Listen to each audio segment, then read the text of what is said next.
This was first noticed by political science professor Richard Hofstadter, who wrote an article called The Paranoid Style in American Politics in November 1964. In those days, conservatives had little political power or influence. Hofstadter's essay appeared around the time that Senator Barry Goldwater, known as Mr. Conservative, lost 44 out of 50 states in the 1964 presidential contest, one of the largest political defeats in American history. At the time, many conservatives believed that international bankers or the Council on Foreign Relations or the United Nations were secretly controlling American politics. They pulled no punches. John Birch Society founder Robert Welch accused President Eisenhower of being either a traitorous communist or the dupe of communists.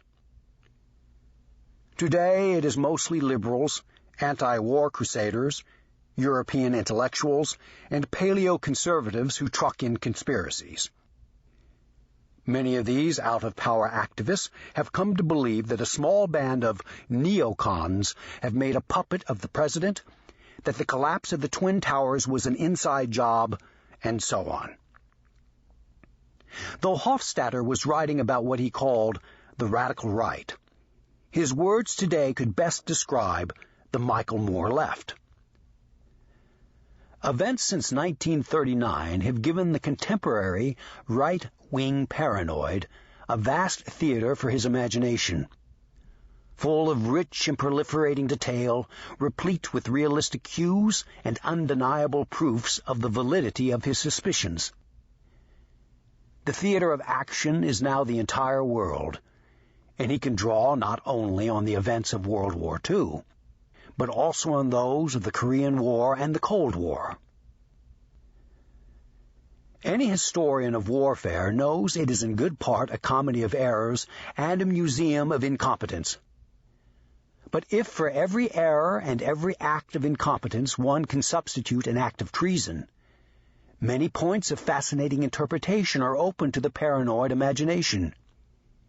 In the end, the real mystery, for one who reads the primary works of paranoid scholarship, is not how the United States has been brought to its present dangerous position, but how it has managed to survive at all. So too with the War on Terror. Every error or incompetence in Iraq or elsewhere is produced as evidence of a neoconservative conspiracy. All sense of proportion is lost. Senator Dick Durbin, Democrat of Illinois, can casually call America's terrorist holding pens gulags and compare U.S. soldiers to Nazis. He later issued a half-hearted apology. Newsweek magazine alleges that U.S. interrogators flushed a Koran down the toilet, in a spurious claim that touched off riots in Afghanistan. Uncorroborated stories from the Arab press of American atrocities are taken at face value. The paranoid style lives on. What is a myth? The notion that bin Laden is on dialysis, which I treat at length in myth number 3, is one of many myths that have been thrown up in the wake of the horrific attacks of September 11, 2001. In many ways, it is an archetypal myth. It is pleasing to believe. Who wouldn't wish that the arch-terrorist was suffering in a dank cave, his dignity destroyed by a tangle of tubes linking him to a machine? Plausible and hard to check.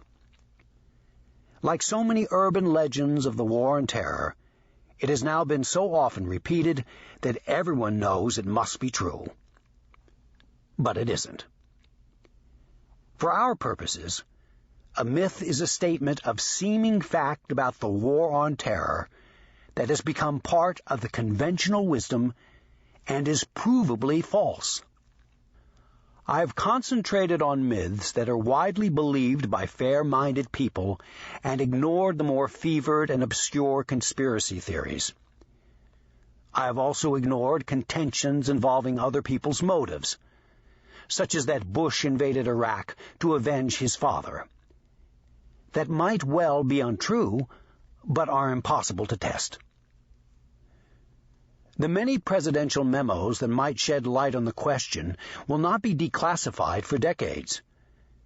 Besides, who can say with certainty what drives other people? The real motivation could be unspoken or unknown even to the decision-maker himself. So in this book, we'll stick to what is widely believed, yet provably false. Why myths deserve to die. No myth is harmless, and some are poisonous. One persistent rumor was that Jewish Americans who worked in the World Trade Center were warned to stay home by Israeli intelligence on September 11, 2001. See myth number 6. Anti-Semitism is an old scourge that refuses to die. Indeed, it seems to be refreshed by immigrants from lands where residents are subjected to hateful broadcasts by state-run media. This vile belief threatens American unity in the face of terror, and it is based on a lie, which I hope will be dispatched by this book. Many myths promote anti-Semitic, anti-American, or even anti-Islamic viewpoints while masquerading as fact. Myths can also lead politicians, the press, and the public to take positions based on false evidence, to boldly go in the wrong direction. Judgments based on false or incomplete information can lead to tragedy or disaster, as our friends in the anti-war movement like to remind us about Iraq. So it really matters if terrorism actually is caused by poverty. See myth number 16. Or if Iraq really is another Vietnam. See myth number 8.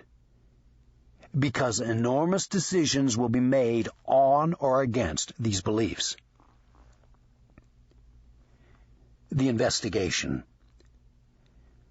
When I decided to investigate these myths, I quickly learned that I was wandering in a trackless territory. Few had investigated the half-truths of the right and the left, or made a comprehensive attempt to set the record straight. Several magazines, such as Foreign Policy's excellent Think Again series, and Popular Mechanics' in-depth investigation into the claims of September 11 skeptics, and a few websites, such as Salon.com, and the invaluable Buster of Urban Legends, Snopes.com, have made vital, piecemeal contributions. Yet no book that I could find traced these myths to their sources and definitively debunked them. As any prosecutor knows, it can take a lot of work to establish the truth or falsity of something. Whenever possible, I tracked down eyewitnesses who could speak authoritatively about the events in question. I interviewed CIA station chiefs responsible for funding the Afghan anti-Soviet resistance movement in the 1980s. I sought out Colonel Oliver North and asked him directly about his early warnings about Al-Qaeda. Their answers were surprising but solid. Whenever possible, I went to the scene. I retraced bin Laden's last steps from a meeting hall in Jalalabad, Afghanistan, and then climbed into the cave complexes bin Laden's last known bolt hole up in the White Mountains near Tora Bora.